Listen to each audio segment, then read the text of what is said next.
श्री नवनाथ कथासार अध्याय 22. मैनाकिनीचे सिंहलद्वीपास प्रस्थान, मच्छिंद्र मैनावती भेट, मीननाथांचा वध व संजीवन. श्री गणेशाय नमः.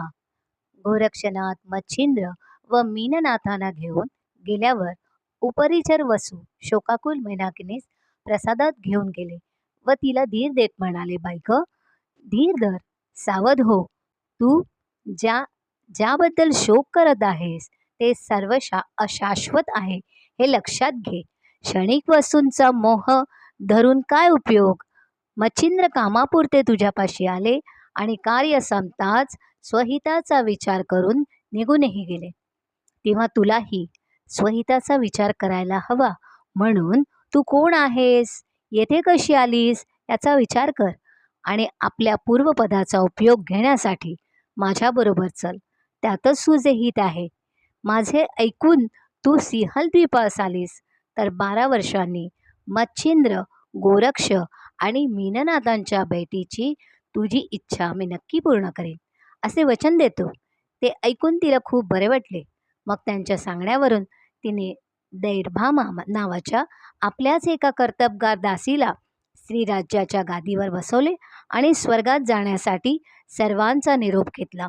मैनाकिनीला सिंहलद्वीपास पोचवून उपरिचर वसू स्वस्थानी गेले. मच्छिंद्र मैनावती भेट. इकडे मीननाथ आणि मच्छिंद्र यांच्यासह श्रीराज्यातून निघालेले गोरक्ष मजल दरमजल करत गौडबंगालात प्रवेशले. फिरता फिरता ते एका आमराईपाशी आले.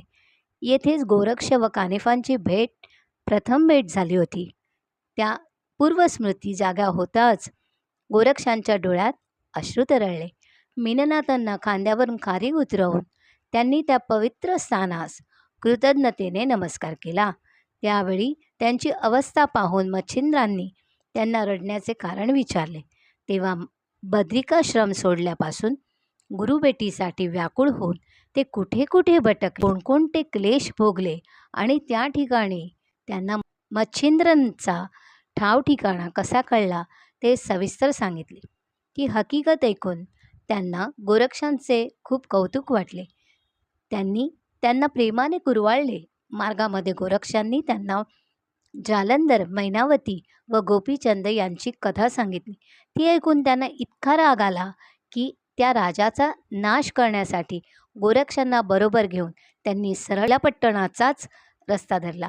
तेथे ग्रामस्थांकडे चौकशी केली असता कानिफांनी जालंधरांना वर काढल्याची व गोपीचंदास जोगदीक्षा देऊन त्यांचा पुत्र मुक्तचंद यास गादीवर बसवल्याची समग्र हकीकत कळली. तेव्हा कुठे मच्छिंद्रांचा राग शांत झाला. मग त्या तिघांनी राजगृही जाऊन मैनावतीची भेट घेतली. त्यांना पाहून त्या साध्वीला खूप आनंद झाला. तिने त्यांचा उत्तम सन्मान करून 3 दिवस ठेवून घेतले. निरोपाच्या वेळी तिच्या आदरातिथ्याने संतुष्ट झालेल्या नाथांनी तिला अनेक आशीर्वाद दिले. मीननाथांचा वध व संजीवन. हेलापट्टणाहून ते 3ही नाथ प्रथम जगन्नाथपुरीस व तेथून पुढे सौराष्ट्रात गेले. सततच्या प्रवासाने थकवा आल्यामुळे त्यांनी तेथेच एका गावात मुक्काम केला. रात्री विश्रांती घेतल्यावर सकाळी उठून त्यांनी आपली आन्हिके उरकली. गोरक्ष भिक्षेला गेले आणि गावात हिंडून काही वेळाने मुक्कामी परतले. ते येईपर्यंत मीननाथ झोपलेलेच होते. गोरक्षांना आलेले पाहून मच्छिंद्रांनी मीननाथांना उठवून एका गल्लीत शौचास बसवले. थोड्या वेळाने ते गोरक्षांना म्हणाले, मीननाथांचे आटोपले असेल तर त्यांना नदीवरून धुवून आणा. ते मीननाथांपाशी गेले तेव्हा त्यांचे विष्ठेने माखलेले हातपाय पाहून त्यांना किळस आली. ते मनोमन चरफडले. म्हणाले, मच्छिंद्रांसारख्या विरक्तांनी पोराबाळांची पीडा कशाला बाळगावी. अशा उपाधी म्हणजे निसंगांच्या डोक्याला तापच. हा ताप आपणच घालवला पाहिजे.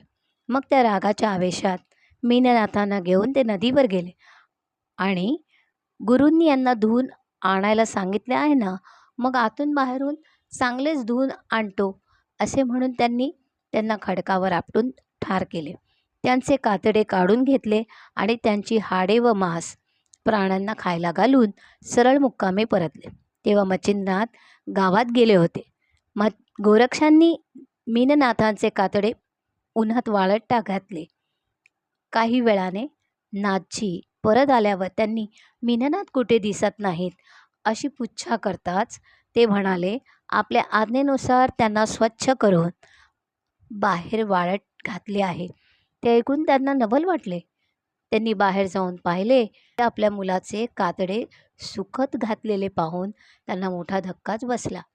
पुत्रशोकाने व्यतीत होऊन त्यांनी मोठा आक्रोश केला.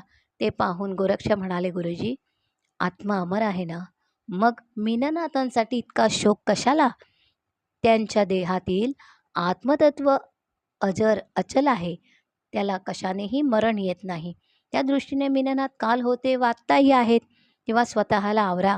पण इतके समजावूनही काही उपयोग होत नाही. हे पाहून गोरक्षांनी संजीवनीचा जप करून त्यांना पुन्हा जिवंत केले. तेव्हा पुत्राला छातीशी कवटाळून मच्छिंद्र त्यांचे मुके घेऊ लागले. दुसऱ्या दिवशी ते तिघे प्रवासास निघाले. तेव्हा गोरक्ष म्हणाले, महाराज, आपण पराक्रमी, आत्मज्ञानी व स्व सामर्थ्याने शेकडो मीननाथ उत्पन्न करू शकता. पण असे असूनही काल यांच्यासाठी तुम्ही जो विलाप केलात तो पाहून मला खरोखरच धक्का बसला. तुम्ही असे का केलेत? यावर मच्छिंद्र म्हणाले, गोरक्ष, मी तुमचा गुरु आहे हे लक्षात घ्या. माझ्यावर मोह, ममता इत्यादी विकारांचे कितीही प्राबल्य आहे हे जोखण्यासाठी तुम्ही मीननाथांना मारून माझी परीक्षा घेतलीत. तेव्हा तुम्हाला स्वतःला शाश्वत अशाश्वताचा सम्यक बोध झाला आहे किंवा नाही, तुमचे लक्ष अलक्ष्याच्या ठिकाणी आहे किंवा नाही, हे पाहण्यासाठी मी मुद्दाम आक्रोश करत राहतो. त्या प्रसंगातून तुम्ही परमहंस असून पूर्ण निर्भय व सुखी आहात हे माझ्या लक्षात आले. ते ऐकून गोरक्षांना गहिवरून आले. त्यांनी मच्छिंद्रनाथांची क्षमा मागून त्यांना साष्टांग वंदन केले. अवधूत चिंतन श्री गुरुदेव दत्त.